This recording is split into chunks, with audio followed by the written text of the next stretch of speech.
So, Major, with this Australian phone call and other recent controversies, Rex Tillerson is coming into his new role with a lot on his plate.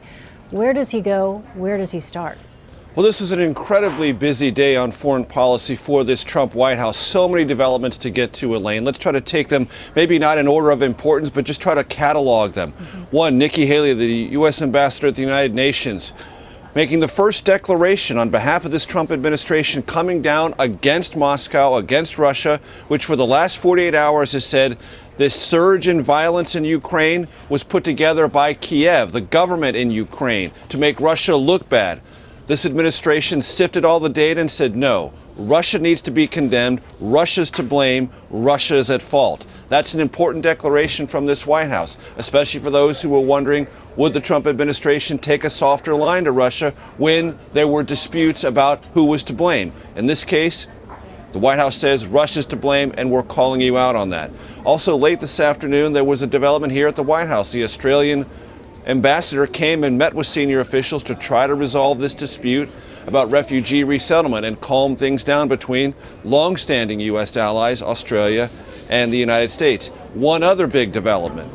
At 6:30 tonight, through the press secretary, Sean Spicer, the White House put out a statement that said a two-state solution for Israel and the Palestinians is important, been a longstanding goal of all administrations. And while it did not take an official position on the expansion of Israeli settlements in disputed Palestinian territories, it said any future development or expansion of existing settlements may not be helpful to the peace process.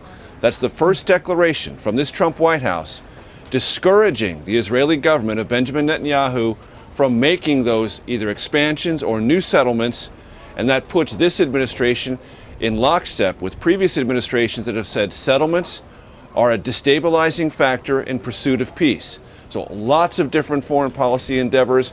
Many of these will come to Rex Tillerson's desk at the State Department, but it's also being driven by the White House. And today, across an entire globe of issues, both percolating and this administration's making its first initial forays into, we had a lot of news. Yeah, a lot of developments and notable ones, as you just laid out.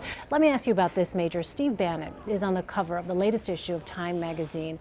And as you know, there's been a lot of talk about his role and his influence on President Trump. What can you tell us about his role right now and what it is that is within his portfolio, if you will? Well, his portfolio has been large since the transition. He was involved in meetings, for example, setting up the very first foreign dignitary to visit the White House, British Prime Minister Theresa May. It was Steve Bannon and Jared Kushner, the president's son-in-law, who met with Boris Johnson, the British foreign minister, to set that whole meeting up. And it was at that meeting the British government learned just how nationalist President Trump was going to be on economic issues. After that, perhaps coincidentally, perhaps not, the British government was harder on its Brexit strategy than it had been before.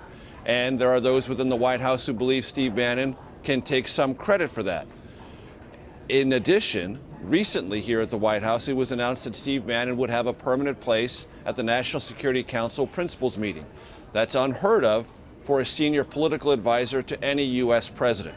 So that puts him in the center of every conversation on national security and foreign policy by the top advisors to the president, from the CIA, from the Pentagon, the Joint Chiefs of Staff, et cetera, National Security Agency, as well as the Director of National Intelligence. So he has a seat at the table that is unprecedented for a political advisor to any president of the United States. And Steve Bannon's overall role at Breitbart, an alt-right website that was very supportive of Trump, but has been very controversial for many of the articles it has published over the years, is also something that influences the perspectives people are drawing about Steve Bannon. But as is true of every White House, ultimately the decision maker is the president. There are many advisors. There are those within the White House who consider themselves co-equal to Steve Bannon. Reince Priebus, the chief of staff, is one of them. I guarantee you Jared Kushner is another. And in many conversations, Kellyanne Conway considers her an equal of Steve Bannon. So many voices, but for every White House, the president and ultimately the president's decision is what rules and is what's defined and what defines the president's policy. Absolutely fascinating, though, to think about the different dynamics. All right, Major, our time is running short, but before I let you go, you have a new episode of the Takeout podcast coming out Friday, and I hear it's not at Meiwa, that fabulous Chinese restaurant that's just blocks from a block or so from the Bureau. What can you tell us about this latest podcast? So episode 3, that's week 3, we deliver the Takeout podcast to all our subscribers, and I urge you to subscribe every Friday morning. The topic this week, what else? The Supreme Court nomination of Neil Gorsuch to replace Antonin Scalia. We have Carrie Severino from the Judicial Crisis Network, a right-leaning group that works on behalf of putting conservatives on the federal bench, lower federal bench, and the Supreme Court. It's at a very popular D.C. Italian restaurant that invited us in. Jan Crawford was with us. Here is a little bit of the conversation we had for the podcast.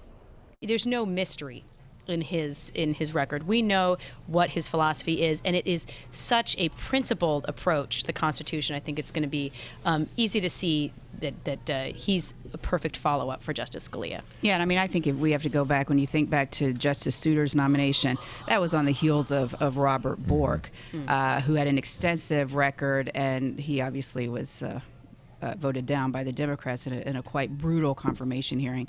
So Republicans at that time wanted someone without a record, and they believed that Justice Souter was conservative. Based on what? I don't know. I think he looked conservative. He, wore three-piece suits, and he opened the door for women, and, he was very polite. But there was nothing in his record that ever suggested he would be anything but what he ended up being.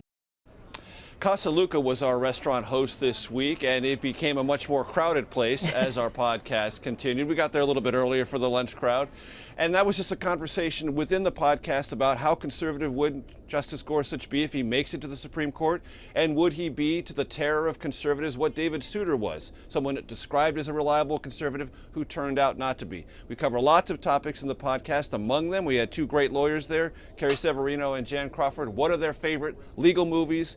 I chipped in as well. So did Steve Shigaris. It's all part of the Takeout podcast. Major Garrett, the Takeout podcast tomorrow. You should subscribe.